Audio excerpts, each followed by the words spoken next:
A todos, muchísimas gracias por venir, muchísimas gracias José por permitirme estar compartiendo con todos y todas este rato.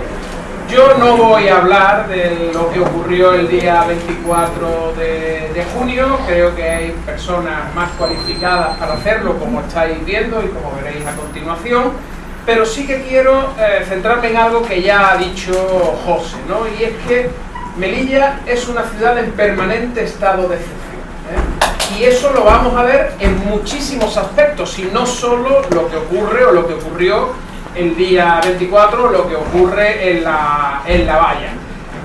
Desgraciadamente todos ya sabemos que es un estado de excepción, antes no lo sabíamos, ahora ya todos sabemos lo que es, ¿no? Es una situación en donde se nos priva de determinados derechos fundamentales, pues se supone que sobre la base de salvaguardar un bien superior, como podría ser la salud pública, a lo que me estoy refiriendo, ¿no? Y resulta que hay quien no se ha enterado, ¿verdad?, que hace ya casi 100 años que la guerra de África terminó, que los cañones que podían amenazar Melilla, que estaban en el monte Gurugú, pues no son, ¿verdad?, los africanos que están ahora en el monte Gurugú pretendiendo entrar. Pero nos quieren engañar y nos quieren hacer pensar que sí, ¿verdad?, que Melilla tiene que ser defendida, igual que Ceuta, pues ante esa invasión de estas personas de origen subsahariano. Y entonces establecen una serie de normativas en todo el ámbito, y no solo en el ámbito de control de fronteras, que colocan a esta ciudad en un, como digo, permanente estado de excepción. Resulta que como consecuencia de los saltos que ocurren en el 2014, 2015, de los recursos que se plantean ante el Tribunal de Justicia, el Tribunal Europeo de Derechos Humanos, la querella de Melilla por el asunto de Dani o por el NDNT, que todos habréis escuchado, de la Gran Sala del Tribunal de Justicia, del Tribunal Europeo de Derechos Humanos, pues se modifica la ley de extranjería y se establece una disposición adicional décima aprobada por la Ley de Protección de la Seguridad Ciudadana. Esa ley resulta que establece una excepción en cuanto a lo que es la garantía de los derechos fundamentales. Excepción que, no voy a hacer un discurso jurídico ahora, pero que en cierto modo, para que me entendáis, ha venido a convalidar, un poco entre comillas, habría mucho que discutir, pero bueno, tanto el Tribunal Constitucional como el Tribunal Europeo de Derechos Humanos. Es decir, usted puede devolver de forma colectiva a personas sin analizar la situación individual de cada uno de ellos, que es lo que ocurrió o lo que ocurría habitualmente en los saltos de la valla, porque ahí no le es de aplicación el Convenio Europeo de Derechos Humanos ni el protocolo adicional cuarto que prohíbe las expulsiones colectivas.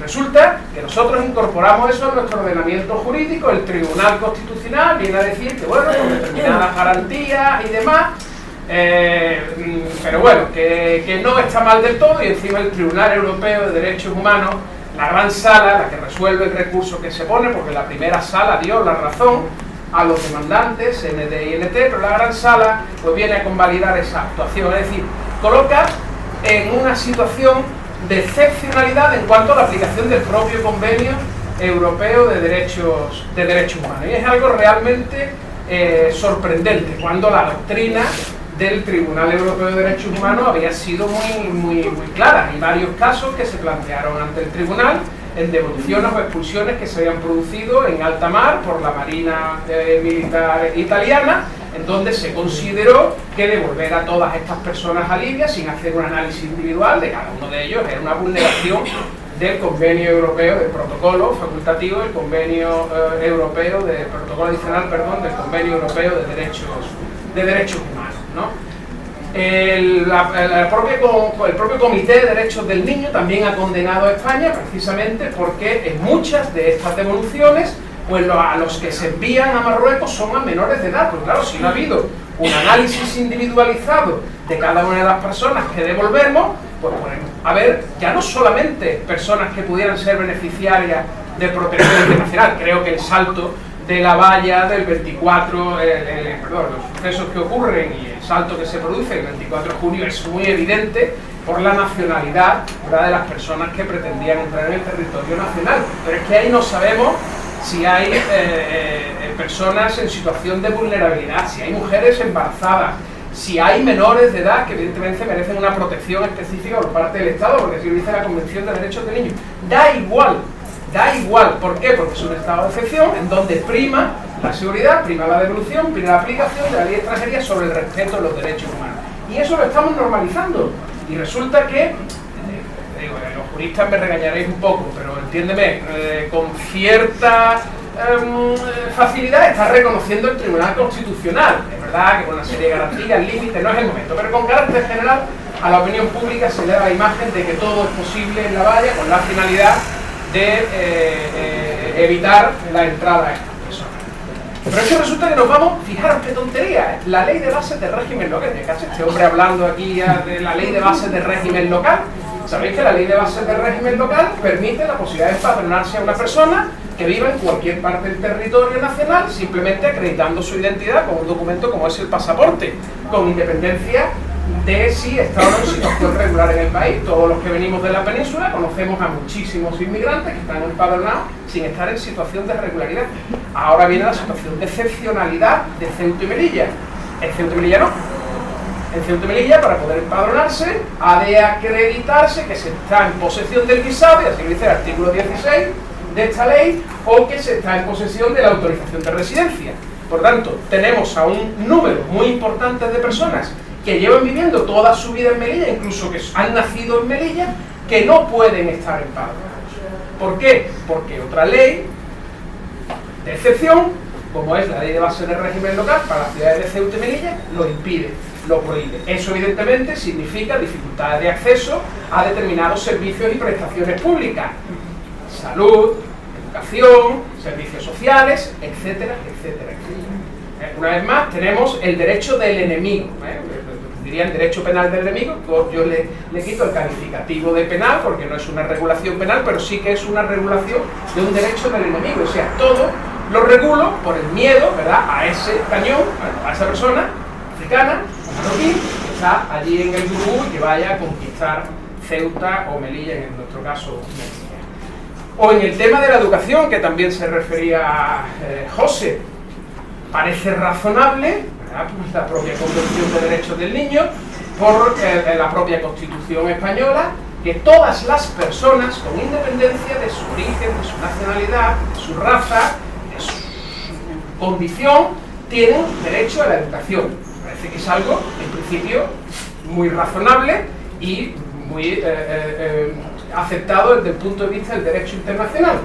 La propia ley de extranjería establece claramente que todos los extranjeros menores de edad tienen derecho a la educación básica, gratuita, obligatoria y posobligatoria hasta la mayoría de edad. Incluso le permiten terminar el curso cuando cumple la mayoría de edad en igualdad de condiciones que los españoles. Y ese derecho alcanza el derecho a la titulación y alcanza el derecho al sistema público de becas. Y lo dice, creo que casi textualmente, el artículo 9 de la ley de extranjería, que rige en todo el Estado. Pero llegamos a Melilla, derecho de excepción, y se aprueban resoluciones. Fijaros, una resolución frente a una ley orgánica, o frente a una constitución, o frente a un convenio europeo de derechos humanos, una resolución del Ministerio de Educación, porque no tiene competencias atribuidas en la ciudad de Melilla, son competencias estatales, en donde se dice que para poder acceder y garantizar el derecho a la educación de los menores de edad en Melilla, y da igual que sea educación básica, gratuita, obligatoria, secundaria o bachillerato, se exige acreditar y probar la residencia efectiva en la ciudad. Es un obstáculo más, es una nueva regulación especial, es un nuevo estado de excepción. Ya no vale decir, mire usted, que es que mi hijo tiene 6 años y quiere entrar al colegio, o mi niño tiene 13 y quiere hacer la educación secundaria obligatoria y quiere acceder al bachillerato. No, no, no. Acredíteme usted que reside de forma efectiva en Melilla. Bueno, estas resoluciones se aprueban cada año. Con las fronteras cerradas se seguían aprobando las resoluciones en el mismo contenido. Y digo, mire usted, si presenta la solicitud y la frontera está cerrada, pues yo creo que la prueba de lo evidente es absurdo, ¿no? Pues no. ¿Qué es lo que ocurría? Pues que nos encontrábamos permanentemente con limitaciones al ejercicio del derecho a la educación de los menores de edad. Al final se tuvo que modificar esa resolución porque claro, solo aceptaban como prueba de la residencia efectiva o el empadronamiento, artículo 16 de la base del régimen local, o certificado de los servicios sociales, con la Iglesia hemos tocado.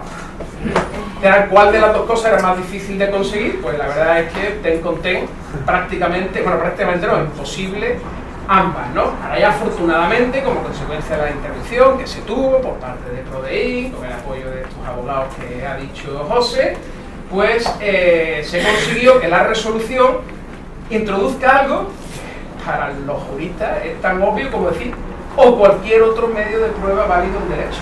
Es que eso, vamos, usted me prueba una cosa, lo puede usted probar por esto, o por cualquier otro medio de prueba válido en derecho. Bueno, afortunadamente eso ha permitido que muchos chavales hayan podido escolarizarse, que por supuesto no firmaba el director provincial, se negó a firmar la escolarización de los niños, tuvo que abocar el conocimiento el Ministerio de Educación para escolarizarnos. Yo hablaba con el Ministerio y decía, no lo entiendo, o sea, lo que hay que hacer si un director provincial se niega a firmar una escolarización que tú le has ordenado de cesar al director al día siguiente. Melilla es un estado de excepción, allí las cosas funcionan distintas. Imaginaros en cualquier provincia, el director provincial dice, pues no le voy a hacer caso al ministerio, al día siguiente el señor está cesado. Melilla no. Melilla, evidentemente, estado de excepción, normas excepcionales y por lo tanto el director provincial, con quien tenga detrás, me da igual, tiene mucha más fuerza que un ministerio de educación. ¿Es italiano? No, que tiene que intervenir. Ah, tiene que intervenir. Está ejerciendo de juez. Y el letrado, vaya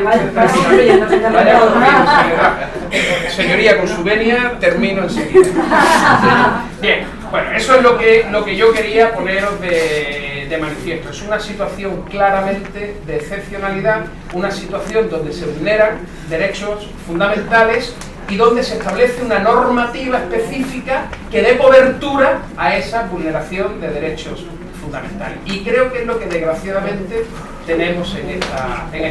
Nada más. Muchas gracias.